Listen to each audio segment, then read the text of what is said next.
Now, you may not have heard of the condition we're going to be talking about next. It's called Trichotillomania. Hattie Gilford from Surrey has it, and it's a condition which literally makes people pull their hair out. Hattie's been hair pulling since the age of 8, and she's been telling me how it's affected her life and how in her late 20s now she's finding ways to combat it. Hi Danny, I've got trichotillomania, which essentially means that I pull out my hair. I've had it since I was 8 years old and I'm 27 now. That sounds like that's very upsetting for you for a whole variety of reasons.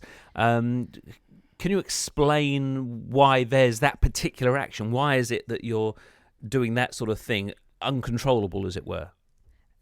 So when I was 8 years old, I used to bite my nails pretty badly. So my mum offered me £1 for every nail that I stopped biting.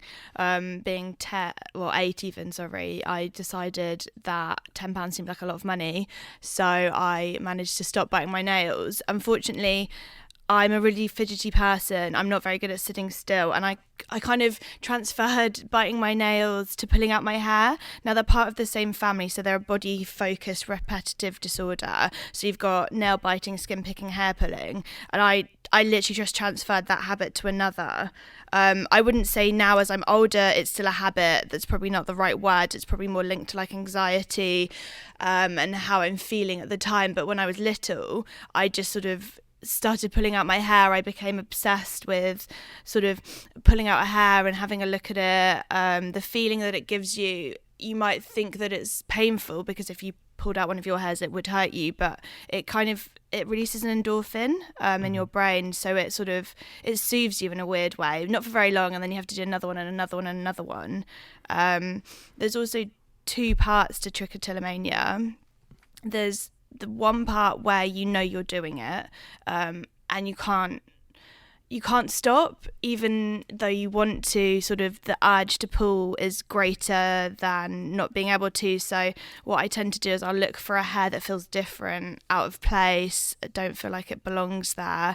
And then essentially it's sort of this sort of battle on one side being like, pull out the hair, you should do it, it's only one hair. And then obviously it's more rational, me sort of being like, no, but I don't want to. But unfortunately the other side always wins and I'll always pull out my hair. There's another part of Trich which essentially you don't know you're doing it, and I think people find this quite hard to understand. Why don't you stop pulling out your hair? But a lot of us will pull out our hair when we don't realise, maybe if we're watching TV or reading a book. I actually also do it when I'm driving.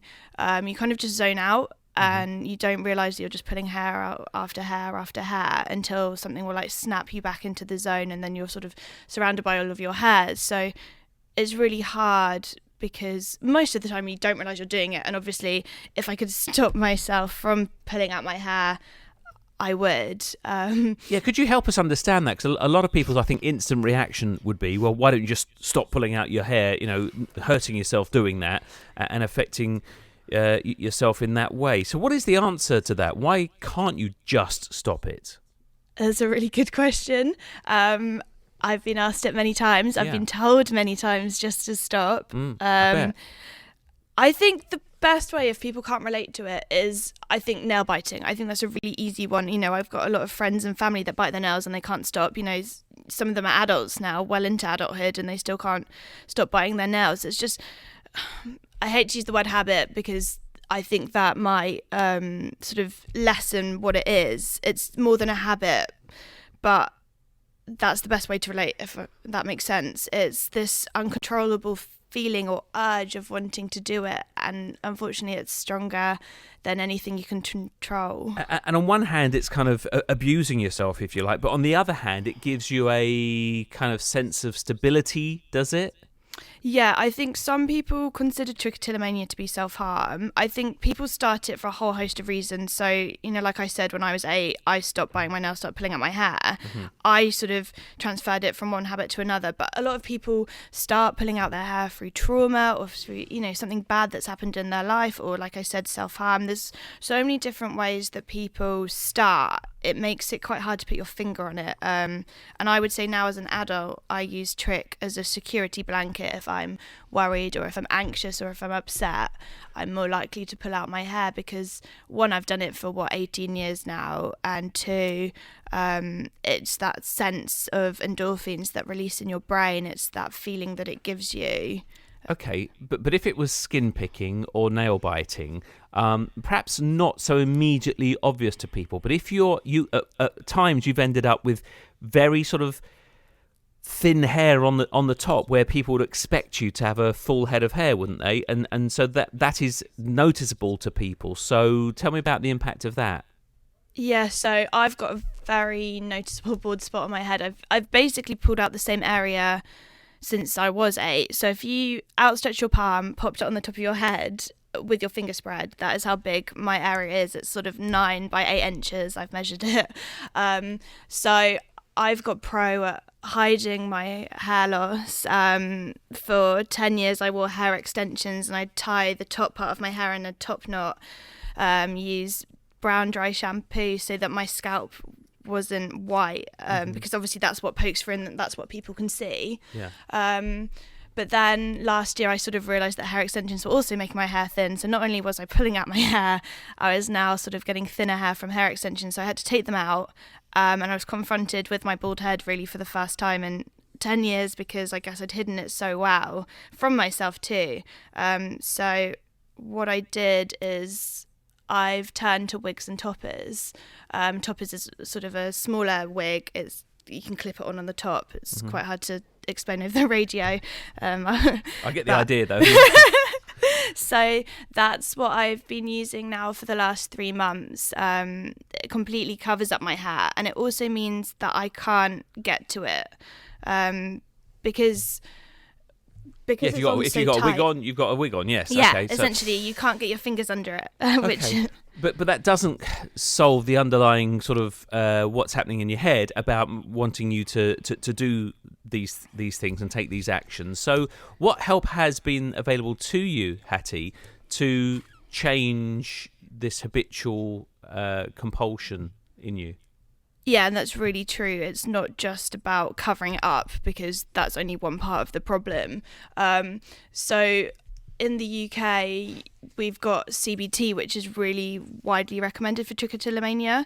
There's a couple of ways you can do it. I know that in the Surrey, you can self-refer yourself, or you can go to the doctor and they'll refer you. You can also obviously go private or... So that's cognitive behavioural therapy, isn't it? Yes, and that's CBT. What I've started to do now.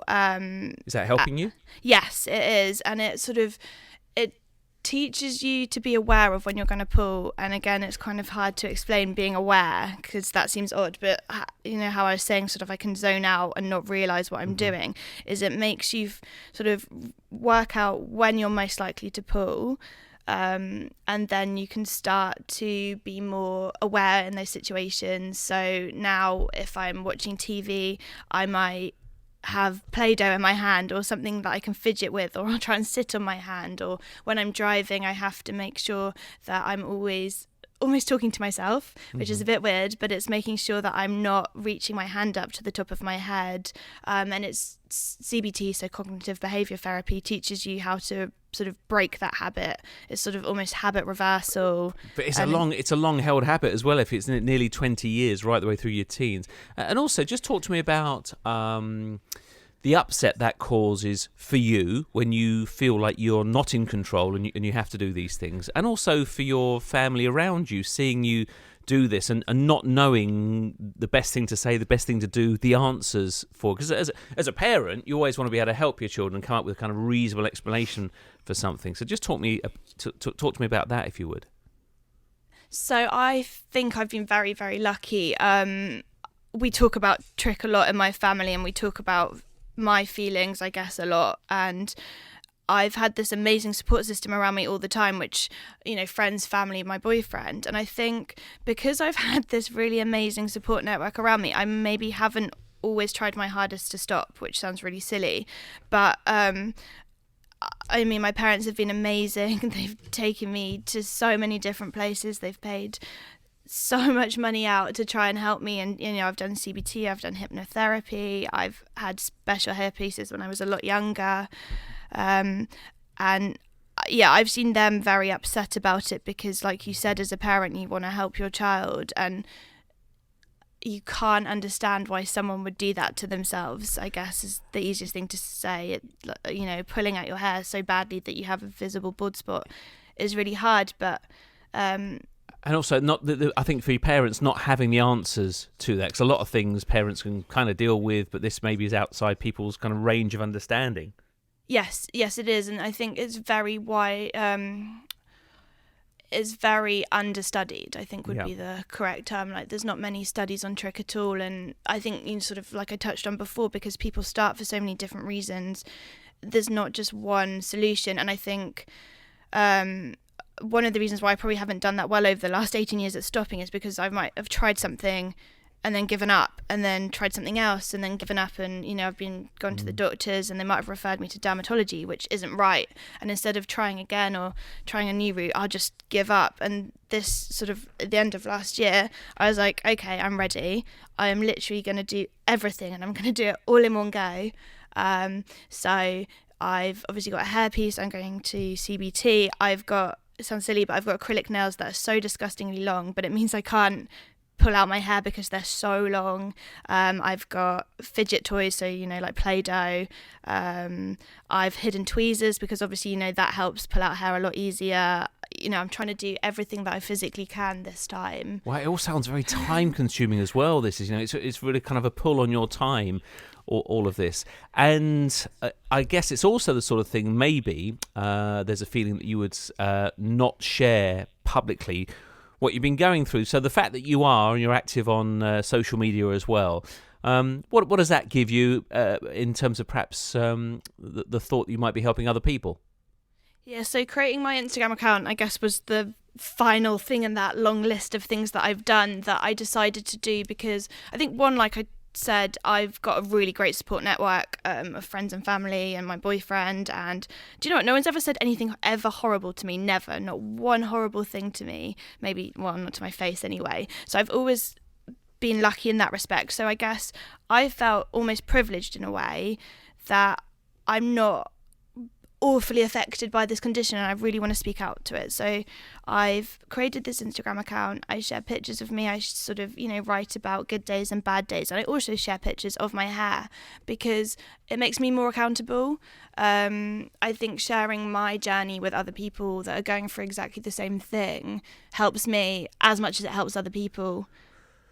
Can I ask a question about, and I don't know the answer to this, I'm just asking you as an honest question, the possibility of kind of copycat behaviour, because you're being public about it and you're charting your journey on Instagram, do you think there's a risk that other people might kind of affect this behaviour, if you like, and kind of imitate it? I've never thought of that before. I'd hope not. I don't see why somebody would want to pull out their hair by choice, but I think maybe sharing my journey would sort of stop people from wanting to. I don't know. Yeah, I mean, you can't help it because of the reasons you've told us, but somebody latching onto your situation and saying, oh, well, that would bring me attention or whatever it is would be unhealthy. But I take your point as well that why would you want to? I mean, you would love to not be able to do this, but you made it very clear the reasons why you can't just stop. So what about the future then, Hattie? Is this something, do you think you'll live with for all time, or do you think there might be an end to it? So since sort of the end of October last year, I have only pulled out 3 hairs. So to put that in perspective, I used to pull out 50 to 100 a day. So now I'm starting this whole host of things to try and stop. I literally have pulled out 3 single hairs. So I think I'm doing very well.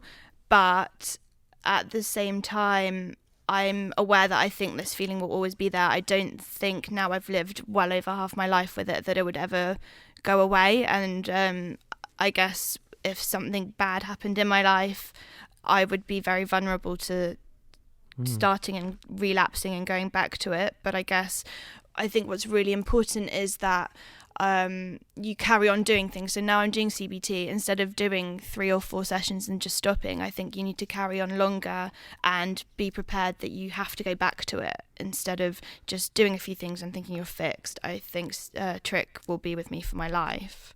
But it's how you take back control of it in a way, which it sounds like you're doing. It sounds like you're doing amazingly well.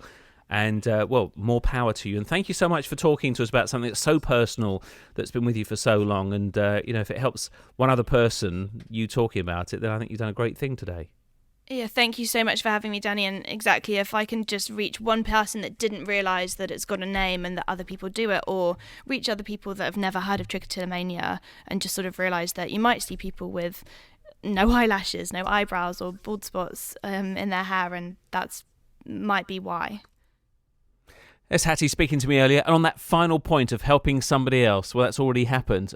Just had a call a few moments ago from a woman from Brighton who didn't want to give her name, but she really wanted to thank Hattie for being so brave and speaking out about her condition. The lady who called us says that she's bitten her nails badly for more than 40 years, and Hattie's story has given her the courage to seek some help, which is great, and good luck to you. Thank you for your call this morning. That was Hattie Gilford from Surrey, and you can follow her on Instagram. So her Instagram is @my_Trich_journey, and Trich as in Trichotillomania is Trich.